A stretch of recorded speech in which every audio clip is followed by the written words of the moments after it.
माझं नाव पूनम गणेश आल्हाट, मी मोशीवरून आली आहे। सर्वप्रथम नियोजक आयोजक या सगळ्यांचे खूप खूप कौतुकास्पद शब्द बोलतीये, कारण की सगळ्यांचं एवढं टीमवर्क आणि शब्दच नाही आहे। असं वाटतंय की आम्हाला टाईम मशीन जर आली तर आपण शिवकालामध्ये जातो ना, तर तो अनुभव समोर आलेला आहे। आणि काही ठिकाणी अंगावर शहारे आलेत, काही ठिकाणी डोळे भरून आलेत। आणि आज आपण सध्या इथं कोणामुळे आपलं अस्तित्व आहे ते खरंच ते आज म्हणजे एकदम अनुभव आम्ही तो घेतलेला आहे। जसं टीव्हीवर आम्ही स्वराज्य रक्षक पाहिलं होतं डॉक्टरांचं, तोच अनुभव आता प्रत्यक्ष बघून आलेला आहे की खरंच त्या काळी काय केलं असेल आणि काय नाही ते आता आम्हाला हे बघून डोळे पण भरून येतात ते आमचे।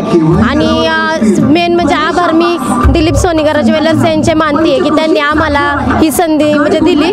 आणि मुळात म्हणजे मी माझ्या सर्व मुलांना मुलींना घेऊन आली आहे, कारण की त्यांनाही हे सगळं समजलं पाहिजे। खरंच खूप खूप आभार आणि टीमचं सगळं कौतुक। माझं सगळ्यांना एकच सांगणं असेल की आपण आज जे आहोत ते कोणामुळे आहे ते बघण्यासाठी जर तुम्हाला ते अनुभवायचं असेल किंवा शिवकालामध्ये जर तुम्हाला जायचं असेल, कारण की बऱ्याच मुलांना युवा पिढींना वाटत असतं की बाबा आम्ही त्या काळी असतो तर आम्ही हे केलं असतं ते केलं असतं, तर तुम्ही या नाटक बघा आणि मग तुम्हाला समजेल की इथून पुढे आपल्याला काय करायचं, इथून पुढे आपल्याला काय जपायचंय महाराजांसाठी।